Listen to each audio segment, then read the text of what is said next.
Bonjour à tous, merci d'être présents à ce webinaire sur urbanisme et risques naturels liés aux eaux de surface et aux remontées de nappe. Donc moi, je m'appelle Claire Garnier, je travaille au CAUE, je suis urbaniste et je suis responsable de la formation. Et j'ai monté cette formation avec Annabelle Albrecht, qui est ingénieure écologue au CAUE de la Gironde. Et nous avons réalisé cette formation avec l'Association des maires de Gironde, donc qui est représentée par Laura. Donc on va faire un petit mot d'introduction. Élodie Vouillon, notre directrice, va faire un petit mot d'introduction avec Laura. Et puis après, on enchaînera la matinée, évidemment. Parfait. Merci Claire. Je prends la parole du coup. Tout d'abord, je voulais vous remercier au nom du CAUE et de l'AMG pour votre présence et votre intérêt. Je pense que l'intérêt n'est plus à démontrer.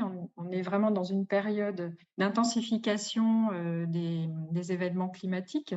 Et suite au premier module introductif sur les risques qui nous a présenté l'ensemble des risques touchant la Gironde, aujourd'hui, l'idée, c'est de se concentrer sur la question des eaux de surface, des remontées de nappe, le problème majeur de l'eau et des inondations. Sans rentrer dans le détail, Magali Regazazit nous l'avait déjà rappelé dans le premier module, que les épisodes pluvieux allaient s'intensifier avec toutes les problématiques qui en découlent, d'absorber l'eau. Voilà ce que je peux vous dire. Je vous souhaite une très bonne matinée de formation et surtout de pouvoir réagir par rapport à des témoignages très riches, vous allez voir.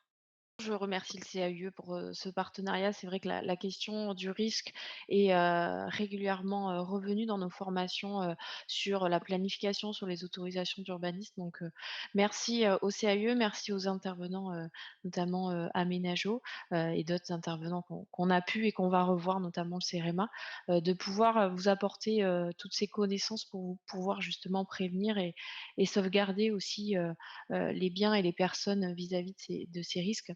Donc voilà, tout simplement, je ne vais pas être longue, vous remercier. Dans cette première partie, l'idée, c'est de pouvoir apporter déjà des éléments de définition. C'est vrai que le risque inondation, c'est quasiment le risque qui ressort une fois sur deux quand on parle, on vous pose la question, voilà, qu'est-ce que vous connaissez comme risque? Le risque inondation ressort régulièrement.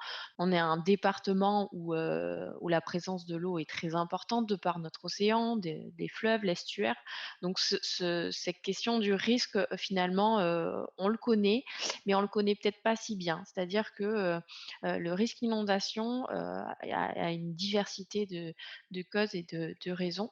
Donc c'est pourquoi il nous est apparu important dans cette première partie de pouvoir, vous parler de la définition. Qu'est-ce qu'est le risque inondation? Quelles en sont ses origines? On reviendra aussi, sur une partie, cartographique. C'est vrai que c'est toujours intéressant de pouvoir mesurer aussi l'ampleur de ce phénomène, de ces événements, de pouvoir les géolocaliser. Donc on reviendra sur ces cartographies, pardon. Et ensuite, en troisième partie de cette première séquence, on abordera aussi la question des échelles territoriales d'intervention, des acteurs aussi et des outils que vous pouvez mobiliser pour justement prévenir et sauvegarder les biens et personnes au risque inondation. Donc, je vous propose d'animer cette séquence avec Annabelle Albrecht, qui est ingénieure écologue au CAUE, et Julie Rossari, qui est chef de projet à Aménageo. Donc, elle vous présentera la cellule Aménageo au département, voilà, qui est là aussi au service des équipes et des élus. Donc voilà, donc ma première question va s'adresser à Annabelle Albrecht. Donc vous êtes écologue et ingénieur au CAUE, vous connaissez bien ce département, vous connaissez bien ce risque, mais pouvez-vous nous dire, quand on parle d'inondation, de quoi parle-t-on spécifiquement, enfin, particulièrement et spécifiquement aussi en Gironde? Alors oui, de manière générale, je vais juste faire un zoom donc pour revenir sur la notion de risque inondation. Donc quand on parle de risque inondation, on parle bien d'un aléa, c'est-à-dire une situation de débordement d'un cours d'eau ou par exemple un phénomène tempétueux avec des vagues submersion. Donc ça, on pose l'aléa qui va croiser du coup un ou des enjeux en situation de vulnérabilité. Donc, ils peuvent être des personnes, des équipements, du bâti. Tout ça, c'est ce qui crée du moins la situation de risque. En Gironde, dans notre département, on est confronté à quasiment tous les risques d'inondation, c'est-à-dire que sur nos côtes, on est confronté au risque de submersion marine. Sur nos cours d'eau et notamment notre fleuve, la Garonne, on est confronté au débordement et aux crues. Et puis, on a également sur notre département la problématique de remontée de nappe, on va le voir, qui est particulièrement étendue sur notre territoire. Et un dernier type d'inondation qui, lui, va de manière croissante, qui est lié au phénomène de ruissellement, donc en lien avec les phénomènes climatiques exceptionnels, avec les pluies importantes. Et avec le phénomène d'urbanisation, voilà, on a des problématiques d'inondation qui vont grandissant dans ce domaine-là. Alors, ce sujet-là sera particulièrement développé dans le module M3 de notre formation, donc le prochain module. Nous, là, aujourd'hui, on va se concentrer plutôt sur les problématiques d'inondation, donc par submersion marine ou fluvio-maritime et débordement de cours d'eau, ainsi que les remontées de nappe. Alors, ce qu'il faut bien voir aussi sur notre département, c'est qu'on a, on a une possibilité que ces inondations puissent se superposer l'une à l'autre, se produire simultanément. C'est le cas notamment, on l'a déjà observé, lorsqu'on a des grands coefficients de marée, plus conjugués à des crues importantes sur la Garonne, avec ça une tempête, et on a plusieurs risques qui sont multipliés. Donc une vulnérabilité accrue du territoire. Enfin, un dernier point qui est important à considérer, c'est que quand on évalue le risque, il faut maintenant forcément évaluer ce risque au regard de l'évolution du climat. Et le fait qu'on soit dans des contextes maintenant bien marqués sur ce réchauffement climatique fait que ça influe en fait sur cette notion de risque et sur l'intensité du risque. Merci à Annabelle. Une autre question, on a parlé effectivement de notre département, où la présence de l'eau est assez, importante. Mais finalement, est-ce que, toutes les communes ou en tout cas tout notre territoire, enfin tout le territoire de la Gironde est concerné par ce risque inondation? Alors effectivement, une grande partie de notre territoire est concernée, on va le voir. Alors là, je vous ai mis pour commencer une carte, donc je vais rebondir sur ce que je viens de dire par rapport à l'évolution du climat. Donc c'est pas une carte pour faire peur, mais c'est quand même un peu indicatif. Le dernier scénario là, qui est sorti des données du CNRS, donc sur la base des travaux du GIEC, montre que finalement, vous l'avez certainement entendu dans les médias, on s'oriente plutôt sur une augmentation de la température de plus 4 degrés à l'horizon 2100, ce qui correspond à une élévation en fait du niveau des mers de 30 cm en France, 30 cm à l'horizon 2050 et 1 mètre à 1,20 m à l'horizon 2100. Donc là, la carte que je vous montre ici, c'est le simulateur du BRGM, donc du Bureau de recherche géologique et minier. Et c'est une simulation qui montre à plus d'un mètre ce que donne notre territoire voilà, à l'horizon, a priori, 2100. Donc on voit qu'on a une grosse proportion, donc forcément autour de notre fleuve, on a une grosse proportion de territoire qui sera à terme submergé. Donc il est nécessaire de s'adapter en conséquence. Alors sur cette seconde carte, là, je vous montre les remontées de nappe. Donc on a une grosse sensibilité dans notre département parce que tout le territoire de la rive gauche est constitué d'un point de vue géologique en majorité de sable et on est dans un bassin sédimentaire. Donc on a des nappes phréatiques qui sont très hautes et qui sont affleurantes à certains endroits et qui sont du coup sujettes à remonter fréquemment lors d'épisodes pluvieux intenses. Donc on voit qu'on a une très forte sensibilité sur la rive gauche, moins sur la rive droite parce qu'on est sur des territoires à la pédologie, au sol un peu différente. Donc on est sur du calcaire, des argiles. Pour autant, on a quand même des problématiques aussi de remontée à certains endroits. Alors là, je vous ai mis cette diapo-là, c'est un peu un concentré, donc c'est des données du département de la cellule risque. On voit qu'on a énormément de territoires finalement en Gironde qui sont concernés par le risque inondation. Sur la gauche, on voit. Donc c'est issu des atlas du risque inondation, des différentes études qui ont été produites sur les cours d'eau, notamment le GA. et toutes les communes qui sont sujettes aux submersions marines et fluvio-maritimes, comme vous voyez dans l'estuaire. Donc, on voit qu'au final, on a quand même, selon les données du département, on a a priori 277 communes qui seraient soumises à ce risque immédiatement. Encore une fois, on ne parle pas du risque de ruissellement qui sera abordé dans le module prochain. Donc, on verra qu'il y a encore plus de territoires si on prend en compte les inondations par ruissellement. Ça correspond quand même aujourd'hui à 1,2 million de personnes qui pourraient potentiellement être soumises à ce risque.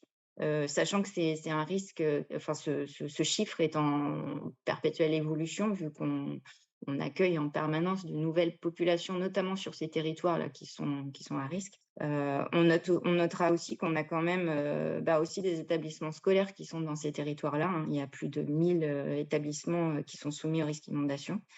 Donc, on a quand même à la fois du bâti, de l'habitat, mais des équipements aussi, ce qu'on appelle des ERP, des établissements recevant du public, qui sont concernés par ce risque d'inondation. Voilà, et la carte suivante, c'est juste pour vous montrer que, au niveau de l'Aquitaine, donc ça, c'est une carte qui est issue de l'Observatoire régional des risques de Nouvelle-Aquitaine.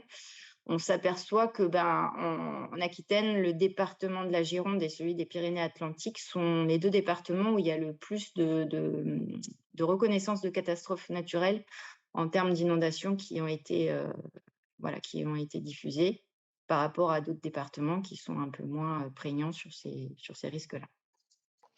Merci Annabelle. Effectivement, encore une fois, forte présence de l'eau, donc indéniablement un risque important sur notre territoire. Donc tu l'as rappelé Annabelle, 277 communes qui sont potentiellement concernées, donc un peu plus de la moitié du département, 1,2 million de personnes.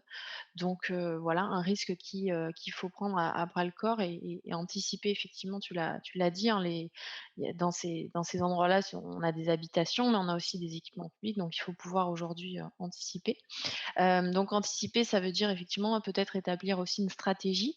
Donc Julie Rossari, vous êtes chef de projet à Aménageo. Vous connaissez bien la question des plans d'action par rapport au risque inondation.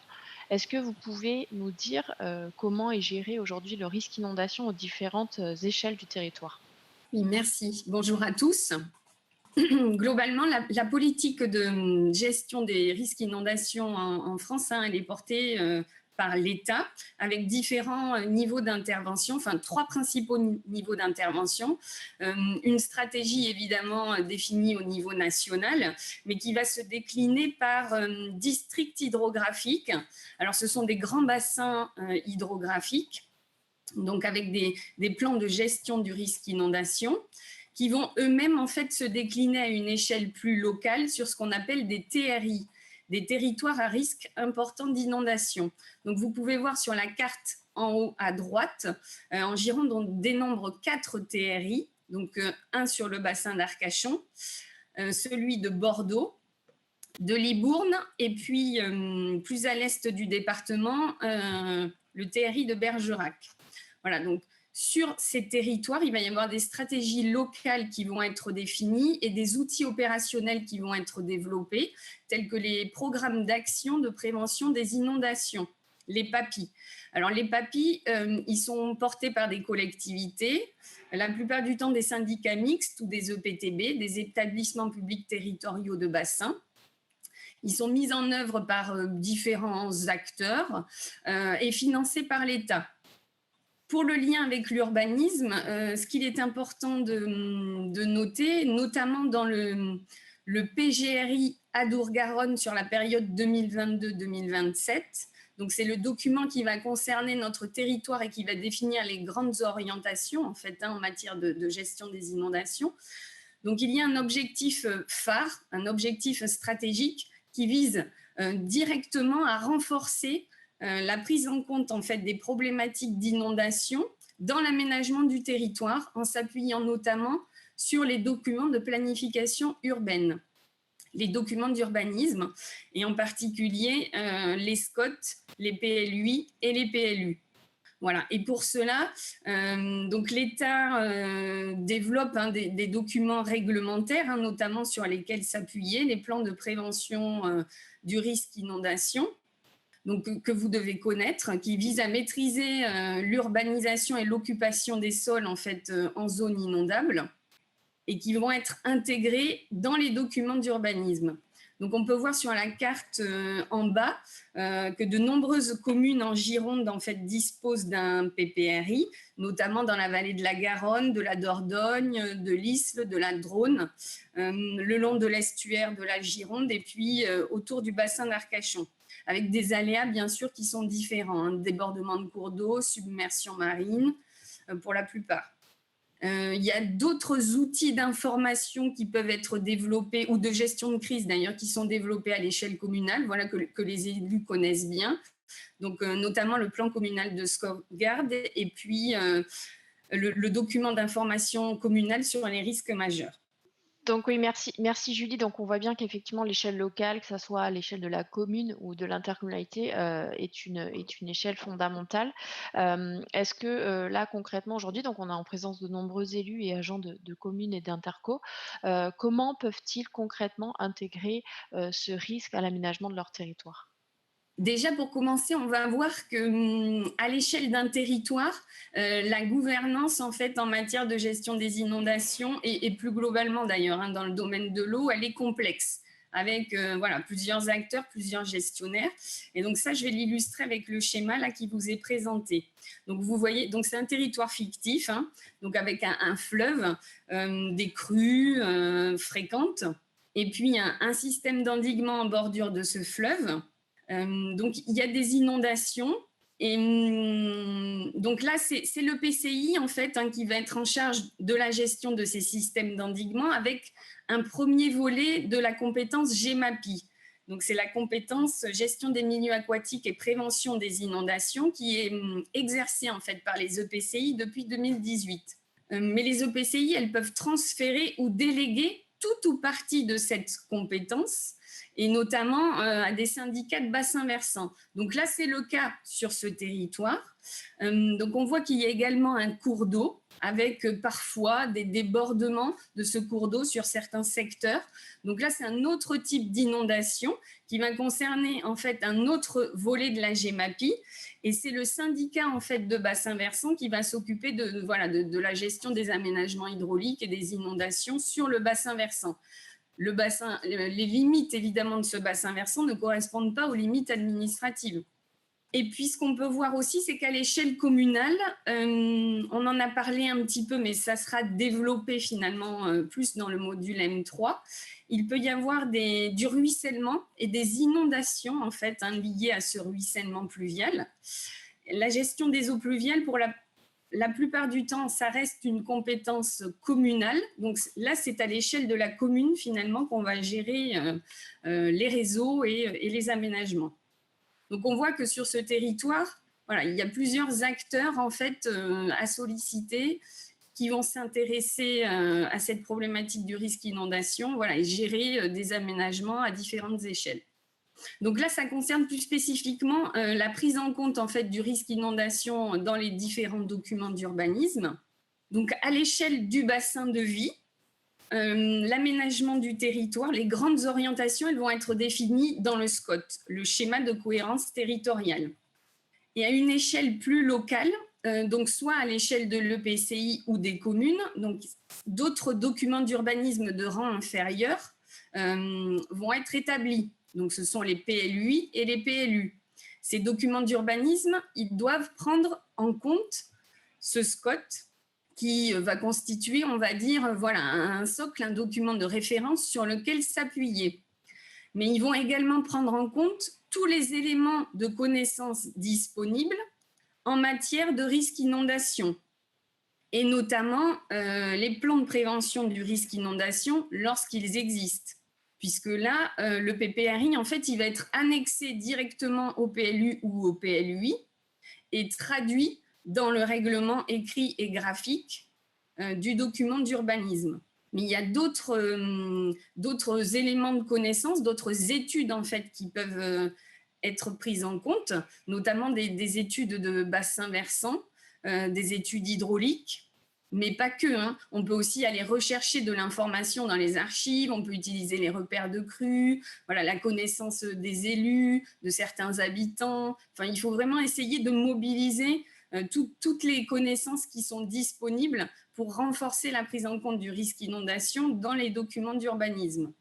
Voilà. Et puis, ce que je développerai pas aujourd'hui, en fait, c'est ce qui va concerner effectivement le ruissellement pluvial. Donc là, il y a de plus en plus de communes qui élaborent en fait des schémas directeurs d'eau pluviale qui vont permettre de définir voilà, un certain nombre de règles aussi dans le document d'urbanisme. Alors, plus concrètement, donc là, je vais vous présenter des exemples d'intégration dans les outils d'urbanisme, et notamment, alors là, c'est le PPRI, en fait, hein, de la Garonne et de la Dordogne. Donc, on peut voir la cartographie sur la gauche de l'écran avec des zones en rouge et en bleu.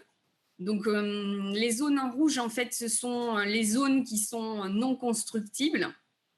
Et on peut voir à droite, dans la cartographie du zonage du PLUI, la traduction concrète, en fait, du zonage du PPRI. Donc, on voit que les zones en rouge, elles ont été classées en zones naturelles ou agricoles, voilà, afin de préserver, en fait, hein, les champs d'expansion des crues. Ces zones, elles sont inconstructibles. Et les zones en bleu, qui étaient en fait déjà urbanisées, elles vont avoir un classement différent. En fait, elles vont garder leur caractère urbanisable, donc on va les classer en zone U ou AU, mais avec un certain nombre de prescriptions, voilà, sous condition, afin de limiter en fait l'exposition des biens et des personnes. Donc ça va être par exemple fixer une cote seuil pour le plancher des bâtiments. Interdire, par exemple, les caves, les sous-sols, les clôtures qui doivent être transparentes, prévoir une zone refuge, un étage, voilà, pour se mettre en sécurité en cas d'inondation pour les habitations, les bâtiments. Ça va concerner aussi des recommandations, des dispositions constructives, par exemple, pour tout ce qui est mettre en sécurité les installations électriques, de chauffage, de climatisation, voilà, etc. Une dernière chose, on a évoqué brièvement, Annabelle a évoqué brièvement le risque de remontée de nappe. Toutes ces mesures-là, ces dispositions constructives, elles peuvent tout à fait s'appliquer au risque de remontée de nappe. C'est-à-dire que dans les secteurs où on a connaissance d'un aléa, on va chercher en fait à rendre inconstructible cette zone, hein, voilà, à la préserver. Et puis, si le secteur est déjà urbanisé, on peut tout à fait envisager de mettre en place des recommandations ou des prescriptions dans le règlement du document d'urbanisme afin de limiter l'exposition des biens et des personnes. Alors, sur la diapo suivante, c'est un exemple d'intégration en fait en l'absence de PPRI. Donc là, c'est la prise en compte du risque de débordement de cours d'eau dans un PLUI, donc le PLUI du Créonais, mais qui s'appuie quand même sur un certain nombre d'études qui ont été réalisées, alors à la fois par les services de l'État avec des atlas de zones inondables ou le syndicat de bassin versant. Donc on s'appuie sur des études existantes et des données quand même fiables. Voilà. Et donc ça va permettre effectivement de classer certains secteurs inondables en zone naturelle ou agricole, donc de les rendre inconstructibles. Plus largement, en fait, sur l'ensemble du territoire, de définir des marges de recul le long des cours d'eau. Donc là, en l'occurrence, c'est 30 mètres linéaires pour les cours d'eau permanents et 10 mètres linéaires pour tout ce qui est intermittent. Donc, en s'appuyant sur des prescriptions dans le SCOT de l'agglomération bordelaise. La traduction, alors dans le règlement, donc ce sont des prescriptions avec l'interdiction de construire ou d'extension pour des constructions existantes dans ces secteurs en fait urbanisés, inondables et au niveau des marges de recul également. Un outil intéressant aussi qui a été mobilisé dans le cadre de ce PLUI, c'est l'OAP, Donc, ce sont les orientations d'aménagement et de programmation. Donc ça, c'est un outil que vous connaissez probablement, qui est utilisé, on va dire, pour définir des grandes orientations d'aménagement sur des quartiers, des zones à urbaniser. Là, il s'agit d'une OAP thématique qui vise à renforcer la prise en compte du risque inondation et notamment du risque ruissellement, avec la réalisation en fait d'une analyse hydraulique et de recommandations par un expert sur chacun des secteurs AU du document d'urbanisme. Donc, merci Julie. Donc on voit effectivement que, alors on a abordé plusieurs outils, mais le PLU, PLUI est quand même un outil efficace pour justement limiter la vulnérabilité d'un territoire. Donc effectivement, il faudra, je pense, adapter ces documents aux différents risques connus sur la commune. Pour terminer cette première séquence, Julie, est-ce que vous pouvez nous présenter, la cellule, alors moi je l'appelle cellule, mais c'est peut-être pas le bon terme, mais en tout cas Aménageot, et comment cette, structure peut accompagner, les élus, dans, justement la planification de leur territoire? Ah oui, alors la mission Aménageot, effectivement, alors elle vise à mieux coordonner les politiques de l'eau et de l'aménagement du territoire, avec un périmètre d'intervention qui est assez large, hein, parce que ça va également concerner l'approvisionnement en eau potable, l'assainissement collectif, non collectif, la préservation des zones humides, des cours d'eau, des milieux aquatiques, et comme on l'a évoqué, la prise en compte du risque inondation. Donc, elle joue en fait ce rôle d'interface entre les acteurs de l'eau et les acteurs de l'urbanisme, et elle va chercher à les mettre en relation, en fait, à les rapprocher, à créer des synergies et à favoriser en fait le dialogue et le travail entre tous ces acteurs. Alors, sur la diapo suivante, on peut voir que la cellule Aménageot, en fait, elle s'appuie sur l'ingénierie et les services du département, et notamment les cellules d'assistance technique et les techniciens du département qui sont présents en fait sur les territoires et que vous connaissez bien. Et puis surtout, donc nous collaborons en fait avec, comme je l'ai évoqué, tous les acteurs de l'eau, donc les EPTB, les syndicats de bassins versants, les syndicats d'eau potable, d'assainissement, voilà. Donc nous avons ces contacts et donc on va faciliter la mise en relation avec les acteurs de l'urbanisme, notamment lors de la réalisation des documents d'urbanisme. Je voulais aussi vous parler de la cellule d'assistance technique AT Risque, voilà, que vous pouvez également solliciter et mobiliser, qui accompagne en fait les élus, notamment pour la réalisation de différentes études. Parce que le département finance en fait, il propose cet accompagnement technique et financier, à la fois pour renforcer la prise en compte des enjeux liés à l'eau dans l'élaboration des documents d'urbanisme, mais aussi pour améliorer la connaissance sur les territoires et la prise en compte voilà, du risque inondation.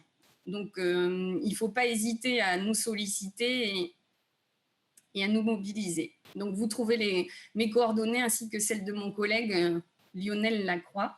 Voilà, je vous remercie et je répondrai avec plaisir à vos questions sur le chat. N'hésitez pas. Donc, merci à nos 2 intervenantes. J'espère que voilà, cette première séquence, a pu aussi vous éclairer sur, mieux comprendre ce qu'était le risque inondation, et ce qui était important de démontrer, c'était que, OK, le risque, il est là, qui va, voilà, s'accentuer, mais que, voilà, c'est pas une fin en soi. On va pouvoir s'adapter. Je pense que c'est le terme, adéquat par rapport à tous ces risques, c'est l'adaptation, et notamment l'adaptation au changement climatique qui va induire de plus en plus, ce risque. Mais voilà, l'idée, c'était de vous montrer que même à votre échelle, vous avez des marges d'action, et on le verra dans les exemples tout à l'heure. C'est que même on peut s'adapter pour éviter, mais on peut aussi adapter aussi pour l'existence qui existe aujourd'hui. Donc, ça sera les différents exemples après.